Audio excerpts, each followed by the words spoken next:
Jangan lupa subscribe di YouTube channel Metro TV News dan juga nyalakan notifikasinya. Prostitusi online kian menjamur dan menyasar ke seluruh lapisan masyarakat, mulai anak di bawah umur hingga selebritas dan memanfaatkan media sosial. Lantas apakah masa pandemi ini membawa dampak maraknya prostitusi online ini? Kita akan membahasnya bersama dengan penulis buku sekaligus pemerhati gaya hidup Muammar MK dan sosiolog perkotaan Universitas Indonesia Ida Ruwaida Nur. Selamat pagi Mas MK, selamat pagi Bu Ida. Selamat pagi. Iya. Saya akan awali dulu dengan pertanyaan untuk Mas MK terkait dengan kasus Alona ini, Mas. Artis yang biasanya sering dikaitkan sebagai objek sekarang menjadi muncikari. Bagaimana tanggapan Anda sebenarnya terkait dengan fenomena menyedihkan ini? Ya kasus spesial sebenarnya. Banyak halnya saya harus bilang ini kasus spesial karena kalau biasanya sebagai objek yang ketangkep sekarang menjadi pengelola yang dari sebuah sarana yang digunakan kan gitu. Ya ini apa ya sebenarnya? Kalau dilihat dari sisi pola sih tidak ada yang berubah gitu karena memang apa yang sebenarnya terjadi di kasus Alona sebenarnya juga pernah terjadi sebelum-sebelumnya gitu. Bagaimana kemudian modus prostitusi online itu ya modusnya nggak jauh beda. Cuma yang menjadi kasus kenapa saya bilang spesial ini karena kenapa harus anak-anak gitu loh. Ini kan pola yang apa namanya ini buat saya juga menjadi kasus yang sangat mengagetkan gitu. Tapi kalau tadi Anda mengatakan tidak jauh berbeda, artinya memang kemudian fenomena ini yang kemudian dari awalnya objek kemudian menjadi seorang tanda kutip penyedia jasanya, berarti memang sudah banyak dari selama ini, Mas MK? Oh iya, karena selama ini memang ada beberapa yang berstatus sebagai apa ya dalam bahasa saya mungkin bukan muncikari ya, broker atau apa, tapi yang kemudian menjadi objek dagangannya itu bukan anak di bawah umur gitu. Ini yang saya bilang kemudian kasus spesial gitu. Nah, karena pola-pola yang dipakai ya tidak jauh beda. Kemudian bagaimana satu menggunakan jasa media sosial dengan sarana ini boleh sebut merek nggak sih? Dengan sarana micet misalnya. Ya karena memang ini kan misalnya gini, kasus yang marak terjadi beberapa 1-2 tahun terakhir ini adalah sarana ini kemudian menjadi booming karena misalnya ini berkaitan dengan prostitusi online yang tarifnya kalau dalam bahasa saya itu kelasnya kelas bawah, kelas menengah tapi sebenarnya hampir bawah gitu. Okay. Kenapa kita lihat misalnya rate yang kemudian muncul adalah murah gitu loh. Tapi beda sekali misalnya ketika itu terjadi misalnya di kalangan prostitusi online yang kemudian melibatkan kalangan yang menengah atas gitu. Kemudian ada pola-pola yang agak sedikit berbeda. Misalnya sarana komunikasi yang dipakai ya walaupun pertama lewat jejaring sosial, ujungnya kan kemudian lewat ranah privasi kan, ranah privasi yang kemudian ada tadi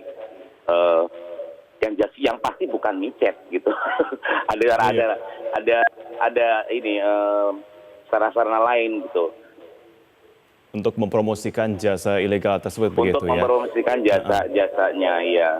Oke, Mas MK, tapi kalau dari saya lihat selama katakanlah saya ambil range waktunya itu 1 tahun terakhir belakangan ya.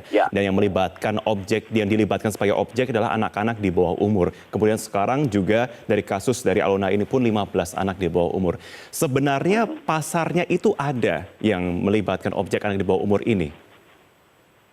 Waduh, saya sudah meneliti sekian tahun ya bahwa ini nggak sih sebenarnya sebelum kasus prostitusi online, pelacuran di bawah pelacuran anak ini waduh marak sekali gitu. Misalnya dalam beberapa buku yang saya tulis itu ada beberapa kemudian tempat prostitusi yang offline ini ya kemudian memang mendesain mendesain tempatnya emang memang memang objeknya memang di bawah umur gitu. Itu banyak sekali yang saya temukan gitu. Nah ini juga sebenarnya terjadi pola yang agak sedikit berbeda aja kalau dibanding misalnya dengan penelitian saya di lapangan yang sifatnya offline gitu. Tapi bahwa kenyataannya dari dulu itu proses yang kemudian melibatkan anak-anak di bawah umur ini memang selalu menjadi favorit. Bahkan ada beberapa tempat itu yang saya temukan itu di Jakarta ya terutama, dan ada beberapa kota besar di Indonesia itu memang benar-benar di bawah umur 17 tahun gitu. Oke. Cuman ada pola misalnya dandanannya kemudian memang agak dituakan misalnya gitu. Ada yang seperti itu. Ada kemudian pemalsuan umur yang dari sisi pendataan gitu. Jadi itu yang banyak terjadi. Gitu. Oke. Baik, Mas MK. Saya akan coba ke Bu Ida. Bu Ida, kok kita melihat kasus prostitusi online, kemudian saya kerucutkan lagi yang melibatkan artis sebagai penyedia jasanya begitu ya. Kalau menurut pandangan Anda, apakah ini murni karena memang efek karena adanya pandemi sehingga kedesakan ekonomi ini tinggi, atau memang karena adanya informasi ataupun juga platform komunikasi yang sudah semakin luas ini kemudian akhirnya membuat adanya fenomena ini bisa menjadi muncul? Oke. Saya kira kalau terkait dengan pelibatan artis, Mas MK paling banyak tahu ya, bukan sesuatu hal yang baru gitu di dalam bisnis prostitusi ya, industri prostitusi saya sebutnya seperti itu, industri seks ya. Nah, tapi dikaitkan dengan konteks pandemi dimungkinkan terjadi ya, tapi tidak di kalangan yang tadi disebut memang menengah atas, karena kita tahu kalau bicara tentang prostitusi yang melibatkan kalangan menengah atas bukan semata kebutuhan ekonomi di dalam konteks basic need ya, tapi ketika kita bicara pada kalangan lapis bawah, terutama bawah, itu sebetulnya bisa jadi prostitusi dianggap sebagai sebuah pilihan, karena tanpa pandemi pun sebetulnya kelompok ini yang dianggap memang sangat rentan untuk menjadi korban apa yang disebut sebagai perdagangan manusia begitu. Nah, tadi kalau ditanyakan tentang kebetulan saya pernah melakukan penelitian yang melibatkan anak-anak yang dilacurkan, istilahnya seperti itu. Itu memang ada pasarnya sendiri gitu. Ada pasarnya sendiri dan ada sebetulnya wilayah-wilayah yang memang memasok ya, menjadi tempat yang memang bisa dicari. Ini karena mereka punya anggapan bahwa ini hanyalah pekerjaan, tidak dianggap sebagai satu bentuk pekerjaan yang dianggap menyimpan, katakanlah seperti itu ya. Bahkan orang tua juga sebetulnya mencarikan pekerjaan yang sebagai penjual jasa seks tadi ya. Itu yang sebetulnya memang kalau ditanya demand-nya ada, memang demand-nya ada gitu. Yang mereka akan lebih dalam tanda kutip, ini kita kadang-kadang juga harus hati-hati ya, apakah demand-nya itu sebetulnya mereka-mereka yang terkategori memang hasrat seksualnya hanya bisa kepada anak-anak gitu ya, atau memang mereka mencari varian-varian gitu ya terkait dengan objek seksualnya gitu. Begitu Mas Martin, kalau sepengetahuan saya. Untuk kita kaji lebih lanjut juga terkait juga dengan bagaimana perkembangan teknologi dan juga informasi saat ini juga semakin tinggi yang kemudian dikhawatirkan bisa juga semakin memarakkan tanda kutip promosi ilegal ini. Kita akan bahasnya usai jeda. Bu Ida dan juga Mas MK, pemirsa tetaplah bersama kami di Metro Pagi Prime Time.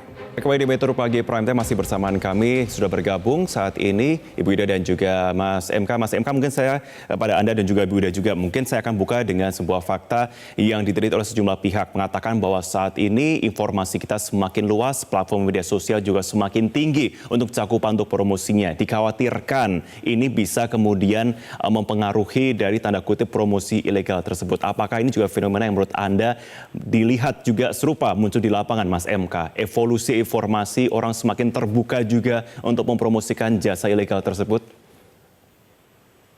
Nah, era media sosial, era digital sekarang ini kan kemudian memang membuat orang jadi ada kayak punya TV sendiri gitu. Jadi sekarang bagaimana kemudian itu menjadi evolusinya jadi besar-besaran, karena misalnya istilah inilah, ada orang yang dulu bukan siapa-siapa kemudian tiba-tiba menjadi siapa-siapa gitu. Ada sebutlah namanya selebgram. Oke, kasus-kasus yang terjadi yang banyak beredar yang petang itu kan rata-rata selebgram yang menurut saya memang ranahnya ranah skuter kan gitu. Bukan siapa-siapa karena kita nggak tahu ya selebgram tadi gitu. Yang kadang-kadang juga kemudian merusak citra selebritas sendiri gitu karena memang tidak punya rata-rata prestasinya dipertanyakan kan gitu. Jadi evolusi besar-besaran ini adalah ternyata ya membuat orang karena merasa punya TV sendiri, jadi dia bebas kemudian menjual apapun gitu. Betul. Nah, yang menarik itu kan bahwa media sosial memang kemudian menjadi dalam tanda kutip sebagai ladang untuk beriklan kan gitu. Tapi lagi-lagi yang muncul kan dalam kasus prostitusi online modus operandi kan selalu balik ke ranah percakapan pribadi kan gitu. Itulah kenapa kemudian selalu muncul kontak kan gitu. Muncullah micet, muncullah telegram gitu. WhatsApp kemudian menjadi tidak primadona karena katanya gampang dilacak dan seterusnya. Yang muncul kemudian adalah Telegram itu menjadi alternatif untuk percakapan dan transaksi yang lebih lanjut sampai ke eksekusi gitu. Nah, oke. Tapi rata-rata kalau dalam penelitian saya Telegram ini kemudian digunakan oleh mereka yang prostitusi online itu kelasnya menengah ya gitu, menengah gitu. Atas sih enggak tapi menengah gitu. Terus micet kemudian menjadi yang kalangan bawahnya gitu. Oke, muncullah kemudian untuk promosi tergantung dengan bagaimana tanda kutip strata begitu ya. Sangat menarik untuk kita kaji lebih lanjut. Bu Ida, kalau kita lihat sekarang ya, ini dari hasil penelusuran dari Metro TV juga dikatakan bahwa tidak malu-malu lagi untuk anak di bawah usia atau bahkan juga tanda kutip seperti tadi yang disampaikan oleh Mas MK juga bahwa sejumlah pihak tidak ragu untuk mempromosikan dirinya terkait dengan menjajakan fisiknya ataupun juga untuk usaha ilegal ini. Adakah perubahan budaya yang saat ini memang sudah terlanjur bergeser, Bu Ida, sehingga para pihak-pihak ini tidak malu lagi untuk menjajakan dirinya? Saya kira sebetulnya beda konteks aja begitu. Karena yang sebelumnya ya, jauh yang sebelumnya, sebelum era digitalisasi ini kan sebetulnya kita mengenal juga misalnya anak sekolah yang bispak ya, bisa dipakai dulu istilahnya. Bahkan mereka sebetulnya prakteknya bisa menjajakan dalam berbagai bentuk ya. Ada yang di di halte, ada bahkan yang di mall segala macam gitu. Sebetulnya praktek itu sudah ada. Hanya kemudian ketika kita bicara era digital ini, masyarakat yang mengarah ke masyarakat digital, nah ini kan semua serba terbuka karena akses terhadap informasi demikian juga mudah begitu, termasuk tadi yang disampaikan, kita pun bisa langsung mempromosikan diri kita sendiri gitu. Nah ini yang kemudian seolah-olah meningkat gitu ya, padahal sebetulnya medium yang memungkinkan ini muncul gitu, media sosial dengan berbagai ragamnya begitu. Nah aspek yang kedua adalah terkait dengan, karena ketika kita bicara tentang prostitusi itu sebetulnya kan isu tentang seksualitas, bagaimana pemaknaan kita tentang seks, relasi seksual, kebutuhan seksual dan sebagainya, itu sebetulnya memang kita mencermati ada pergeseran, terutama keterkaitannya misalnya dengan perilaku seksual masyarakat gitu ya, aktivitas seksual masyarakat. Karena hasil-hasil survei memang menunjukkan bahwa dalam tanda kutip saya menyebutnya masyarakat semakin permisif, salah satunya yang ditandai dengan extramarital seksual,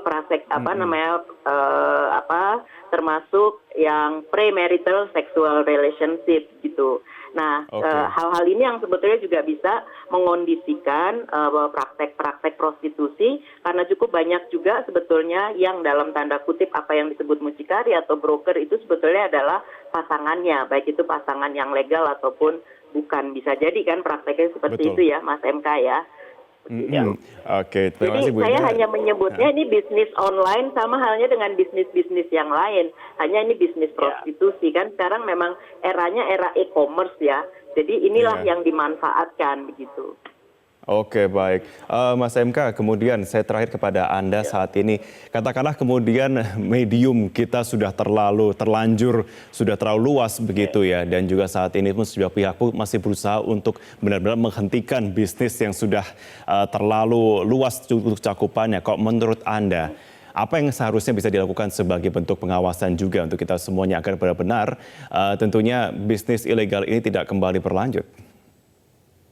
Ya, sebenarnya kalau ranahnya kemudian prostitusi anak, undang-undangnya jelas gitu.